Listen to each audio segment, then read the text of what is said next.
او په یو ورځ باندې خالد ابن ولید وی چې زما په لاس کې 9 تورې ماته شوې. داسې جنګ یې کړی، 9 تورې مې په لاس کې، یو ماته شوه، بله مې وغوښته ام ماته شوه، بله مې وغوښته، 9 تورې مې په لاس کې ماته شوې. او دونه د نبی کریم صلی الله علیه وسلم سره محبت او مینه وه چې د حضور پاک مبارک ویښته ورسره و، د سر مبارک ویښته. نو چې جنگ له بته نو هغه ویښته به په خپل پټکي کې ټوپی کې ومنډل. نو جنگ له بته وی افسوس او افسوس چې دا ویښته مبارک زما په سر پراتی، سوال نه پیدا کېږي چې ما له څوک شکست راکړي. بهادر انسان هر یو جنگ کې. حنین کې چې کله نبی علیہ السلام مکه مکرمه فتح کړله او بیا لاړ حنین ته، نو دې مقدمة الجيش ورته وایي د مسلمانانو د لښکر چې کومه مخکنۍ سره د هغې کمانډر ان چیف او جرنیل و.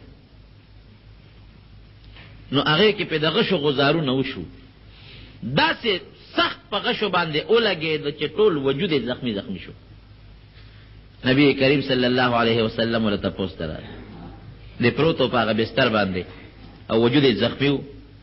غشو باندې لګېدلی و، وینې ترې روانې وې. حضور پاک مبارک ورته وی خالده ولې؟ وی صاحب زخمی شو. وی دې خوا که زخمونه دی. نبی علیہ السلام مبارک ورته لاس په زخمونو راخ که، په هغه ساعت الله زخمونه جوړ کړل، پټې درد وي زما زخم اوس نه کوي، خدای جوړ کړ. طائف جنگ کې شامل شو، هغې کې رب العالمین ورته فتح ورکړه. څومره چې د دې نه پس د نبی علیہ السلام مبارک په زندګۍ کې جهادونه شوي دي هغې کې شامل و. او بیا د حضرت ابوبکر صدیق رضی الله عنه زمانه کې، د حضرت عمر فاروق رضی الله عنه زمانه کې چې کوم جنگ او بس جرنیل به دی. حضرت ابوبکر صدیق رضی الله عنه زمانه کې د شام گورنر شو، بیا د شام گورنر و. د حضرت عمر فاروق رضی الله عنه په زمانه کې هم د شام گورنر و. او داسې عجیبه انسان و که نه، دومره بهادر و چې عمر فاروق رضی الله عنه راغی ابوبکر صدیق ته وایي چې دا سړی دی گورنر نه لرکه. وی ولې؟ وی دې ستا خبره نه مني، خو ځان له یو فوجي جرنیل و که نه، هغه خپل بس دا یو مسله و د په ذهن کې چې بس ده به خپله خوښه به یې کوله، د مسلمانانو د خلیفه خوښه به یې هم نه کوله، بس جهاد له به ته که دی بوتې داسې مه کوه، بس په دې کې د چا نه منله. ابوبکر صدیق ورته وایي عمر ته، وی عمر ټیک ته چې خالد زما نه مني، خو یاره پرېږدې یو ډېر لوی جرنیل دی او د ده د ژوند دا ریکارډ دی، ریکارډ چې په کوم جنگ کې د شرکت کړی دی د مسلمانانو په جهاد کې، هغه جنگ شکست نه مونتی دی چې ته تښتېدلی نه دی او نه یې ملګري تښتېدلی دي. پرېږدې وه یاره اوس تا خبره نه مني که نه. نو دې ورته وایي ابوبکر صدیق وی خالد ته نبی علیہ السلام توره ویلې ده، توره او کولو توره د تیکې نه بار توره ورته ویلې ده. نو د هغه توره چې پیغمبر علیه السلام د تیکې نه بار روغ کېده، عمر هغه را باندې واپس تیکې ته مه در نه کوه، بس بار ښه ده. همدغه گورنر ښه دی چې د عمر فاروق رضی الله عنه زمانه راله، د ده په دور کې هم گورنر و، خو ده به خپله خوښه کوله. یو ځل یو صحابي له 10,000 درهمه په انعام کې ورکړل. حضرت عمر فاروق رضی الله عنه ته اطلاع راورسېدله، نو فوراً یې ملګري راغونډ کړو، بس خالد ته دې گورنرۍ نه درکوم. وی ولې؟ وی خیر دا 10,000 روپۍ چې ده ورکړې صحابي له ولې ورکړې؟ که دا د مسلمانانو د مال نه ورکړي نو دی هم ښه نه دي کړی، خیانت یې وکړو. او که د خپل مال نه یې ورکړي نو بیا هم اسراف کړی دی. ولې ورکوي؟ بس درکوم یې، خو زما خبره هم نه مني، زه ورته یو څه یم دی بل څه کوي. ابو عبیده ابن جراح رضی الله عنه ته اطلاع ولېږله، وی بس تا له مې اطلاع در ولېږله، ته د شام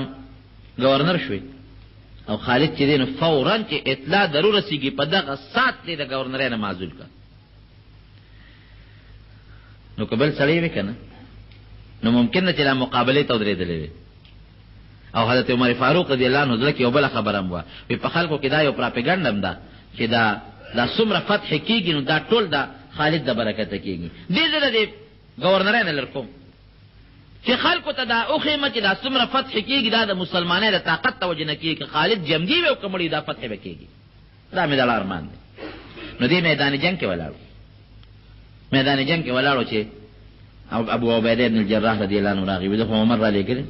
څه حکم دی؟ وی تا چې د صحابي دا 10,000 روپۍ ورکړي دي دا د خپل مال ورکړی دی که د مسلمانانو؟ وی دا مې خپل ورکړی دی.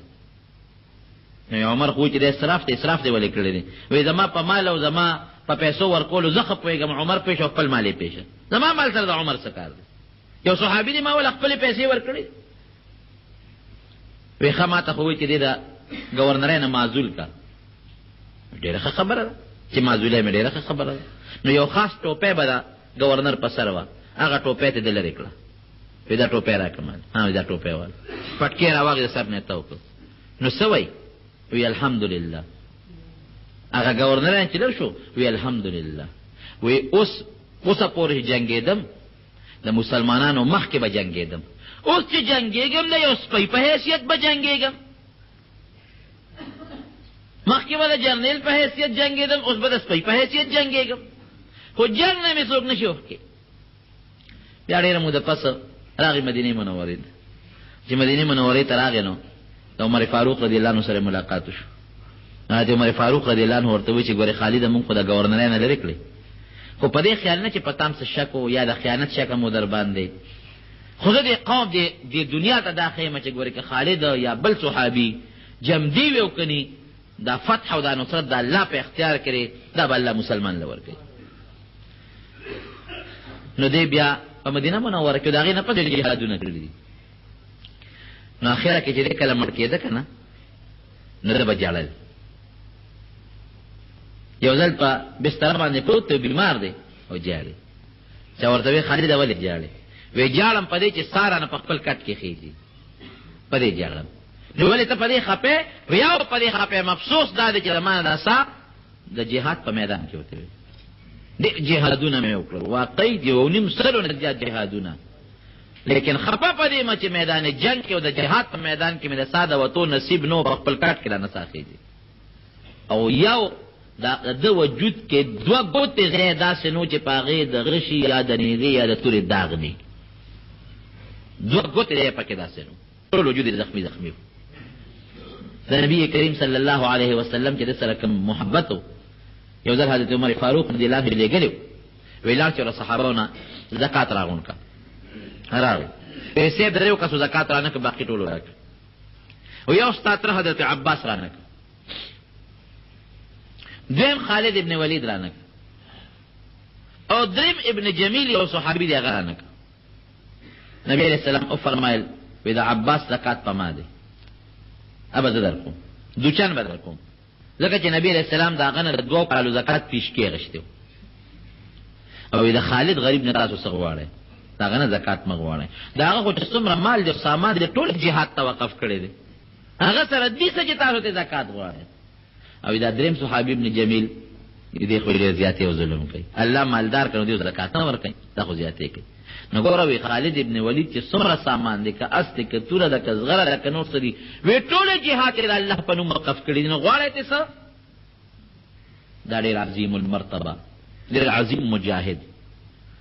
او دا نبی علیہ السلام ډېر نږدې مرګري پاتې شوی خالد ابن ولید او دومره بهادر انسان چې نبی کریم صلی الله علیه وسلم په خپل ورته د سیف الله لقب ورکړي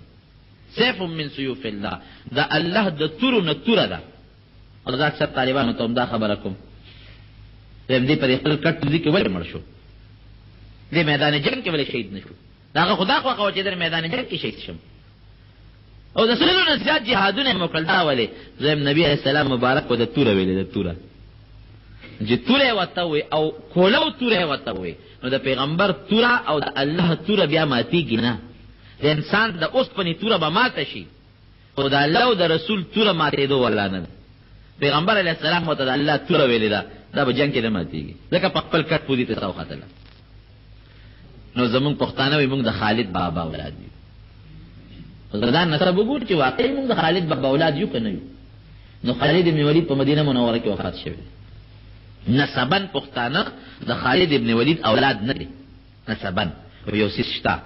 هغه دا چې پښتنو کې چې پرشتونه پښتوني نو هغه کې بهادری وي دا حقیقت دی تر همیشه پښتنو هم جهادونه کړی په دې وطن کې پښتنو جهادونه کړی محمود غزنوی رحمت الله علیه په دې علاقه راغی نو د پښتنو یې مرسته کړې دي او سر جنگ کړی دی جهاد یې کړی د سکانو په مقابله کې د پښتنو جهادونه کړی دي په تحریک آزادۍ کې چې کوم وخت انګریز د دې وطن شړل شوی دی نو پښتنو پورا جهادونه کړي د مو علماء تاسو پښتنو مشرانو ټول په شریکه خه مضبوط جهاد کړي بابا جی صاحب رحمت الله علیه ته وګوره کوم ځای کې پروت دی دا خو د انګريز د جهاد د وجنه مومندو ته تللی په مومندو کې دا قبر دی او بابا جی صاحب رحمت الله علیه سره چې کوم خلقو هغه ټول پښتانه مجاهدین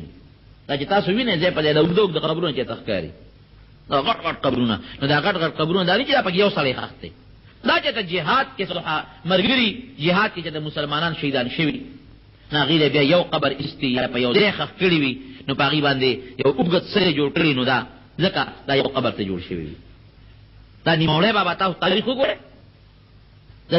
نو دا محمود غزنوي مرګري رحمه الله هغه زمانہ کې راغلی دلته جهاد کړی دی او بیا دغه کې سره مرګ شهید شوی دی دا کې قبر دی سره مرګري دی نو پښتنو په هر میدان کې د حقیقت ته در باطل مقابله کړی دا انګريز کړه پاک استه دی دا بل خبره چې نوم پکې د بل او د بل کېږي دا اکثر را خبر کو وی پلان کې د پاکستان د آزادۍ تجویز پیش کړو پلان کې پکې خوب ولید او ملک آزاد شو مې دا جوړ په خوبونه نه دی په خوب ملک آزادیږي یا په سوچ وی پلان کې سوچ پیش کړو زه خو بازارګونه په سوچونه پیش کوم نو ما په سوچ خو ملک نه آزادیږي تاسو کې زمو مشاهانو ګوره شیخ الهند صاحب رحمت الله علیه مولانا حسین احمد مدنی رحمت الله علیه عبید الله سندی رحمت الله علیه دا تاریخ دی علماء وګوره قسم په الله چې حیران بشه یو مورخ لیکي یو انګریز مورخ وی دغه زمانہ کې زه روانه ما وی په هندستان کې دین روانم وی یو اونې پورې دی یو عالم وجود تړل شوی دی شهید پروت دی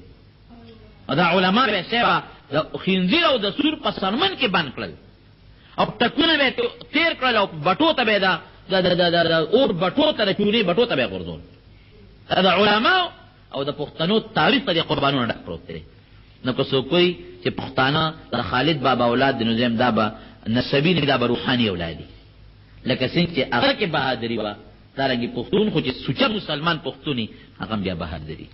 او بهادری کې تحریک آزادۍ کې دا علماء شات او درېدو کې هر مقام کې دا په میدان کې وته کې الحمدلله د پښتنو یو تاریخ شته خدا نه چې نسبی د خالد بابا اولاد یو نه نسبی ما ته پته نه کوم بل ته پته لګی چې تاریخ ما ویبا خو روحاني موږ دا دعوه کوو موږ مسلمانان الحمدلله دا دعوه کوو ګوره څومره زموږ خلک چې عبادت کوي بدني دا ګوري بل قوم نه کوي تاسو لاړ شئ سنت او لاړ شئ او د نور علاقو ته لاړ شئ دا تبلیغ ولا اکثر دغه در پوسو کې یقین وکړي چې پروژه کې غي ودونه کوي پروژه پیژنې چې روزګار خلک دی باندې کې روزه پیژنې چې روزه نشم د خدای فضل دې موږ پښتانه خیر وجي نسی د الله فضل دې یو څه چې موږ له کمزوري چې مالی عبادت کې بیا موږ نه شوي مالی عبادت کې نه شوي هغه خلک په مالی عبادت کې تکړه دي او بدني عبادت کې جهاد دې کاغه منځ دې کاغه روزه ده کاغه بل عبادت دې کې پښتانه بیا تکړه دي خو چې یاره پښتنو سره سوچا مسلمانی وی ګوري دا پکې شرط دی سوچا مسلمانی کې وی پکې الحمدلله موږ پښتانه موږ سوچا مسلمانان یو نمونږ د خالد بابا نه چې د هر صحابي اولاد یو هم د نبی کریم صلی الله علیه وسلم هم روحاني اولاد یو ځکه نبی کریم صلی الله علیه وسلم دا فرمایي هر تقی هر پرهیزګار سره او هر پاک انسان دا وي زما اولاد دی بهر کې صحابه کرامو چې قرباني کړې دي نو الله دې دا غیله داغي په آخرت کې په جنت کې بهتر اجرونه نصیب کړي ځکه چې دا داغي جون د قربانونو ډک دی قسم دې کور پرې خاو دې نبی رسول الله چې کله مکه مکرمه فتح کړه یو صحابي ولا راغی الله رسول بما لا خپل کور خو د کافرونو ولکن څنګه چې دې هجرت کړو مدینه منوره ته نو کورونه ته پاتې شو هغه کورونه کافرو قبضه کړل ویو څنګه مکه مکرمه فتح شو نو ته مهرباني وکړه دماغه کور دې الله راکا نبی رحم مبارک وته اشاره کړې خلاص هغه کې وته پټه خبره وکړه صحابي روان شو بس ټیک شو دي صحابین ته تاسو کو وی حضور پاک مبارک درته سوې وی ما ته وی چې دا کم کور دی د الله په نوم پرې خې دی او هجرت ته کړې تاسو یې مکا ایمه چې بالکل نه کوم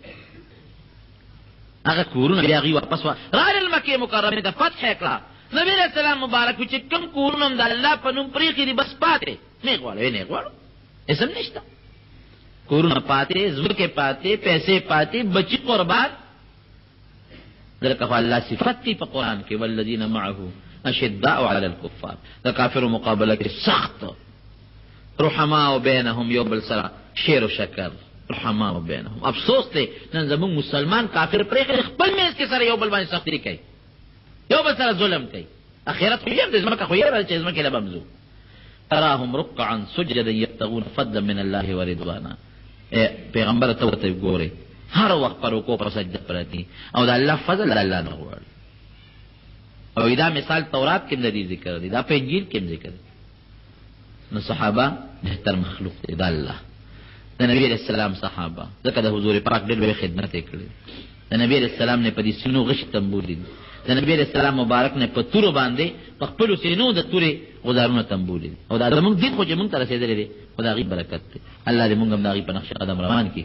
او پروردګار دې زموږ هم د دواړو جهانو خیر نصیب وګرځولي. که یو سړی حج ته لاړ شي او په دلته قرباني واجب دی، بدلته قرباني کوي او که نه به کوي. د دې داسې مسله ده، دا د اوږده خبره ده. یو سړی چې حج لځي نو دی چې دې ځای نه لاړ شي نو څوک مدینې منورې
حج لذي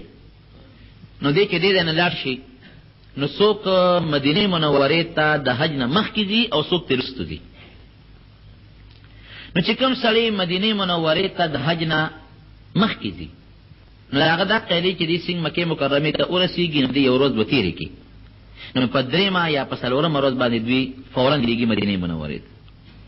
نو بیا مدینه منوره کې د 78 ورځې پوره کېږي. نو بیا واپس راشي مکې مکرمې ته. نو دې چې د دې ځای نه لاړ مکې مکرمې ته او د مکې مکرمې نه بیا لاړ مدینې منورې ته او د مدینې منورې نه واپس راشي مکې مکرمې ته. نو چې د مکې مکرمې ته د مدینې شریفې نه واپس راشي نو که د ده او د حج دروازو په منځ کې 15 ورځې جوړېدې شوې، د 8مې ورځې د ذوالحجې د 8مې ورځې لکه د عرفې نه یو ورځ مخکې چې کومه ورځ ده هغې ورځې پورې د په مکه مکرمه کې 15 ورځې جوړېدې شوې. نو بیا به دې دلته هم قرباني وکړي، دا چې کومه قرباني ورته وایي، او هلته به دمې شکر کوي، هغې ته دمې شکر وایي. او که د 15 ورځو نه کمې ورځې پاتې کېدې یا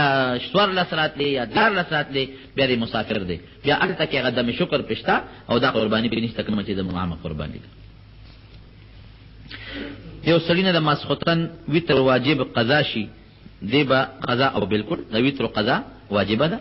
خو دې کې او بهتر دا چې د سار د مانځه نه مخکې دی وکړي کني وروسته دی بیا د هغې قضا وکړي.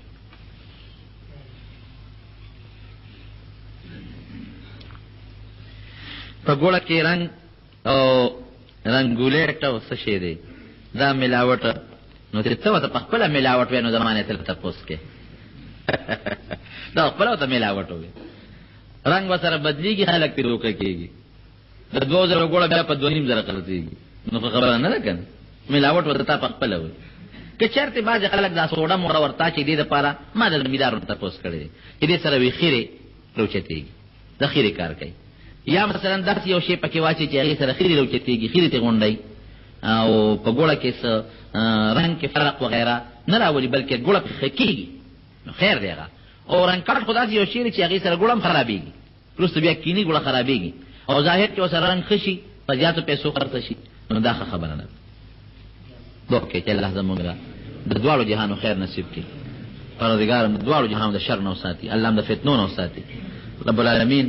د ټول مسلمانانو په ټول دنیا کې څومره مسلمانان دي الله د اتفاق او اتحاد نصیب کړي الله مجاهدین په هر خدمت کې ته کامیاب کړي الله چې څومره مخالفین د دین او د شریعت دي ته د هدایت د اسلام نصیب کړي کاذلی بدبخت هدایت په قسمت کې نه په خپل قهر تباہ برباد یا الله چې څومره مریضان دي کورونو کې هسپتالونو کې ته شفا ورکړي الله چې څومره قرضداران دي قرضونه خلاص الله زموږ د حلال رزق نصیب کړي زموږ په کلی کې د غنی کاکا قبر وفات شو دعا وته کې چې الله مغفرت نصیب کړي نو څومره مردگان وفات الله ټول مغفرت نصیب کړي الله دې مونږ ته مونږ شرانو ته زموږ بچو ته د اسلام د هدایت ژوندۍ نصیب وګرځولي او الله دې زموږ ناراضي شي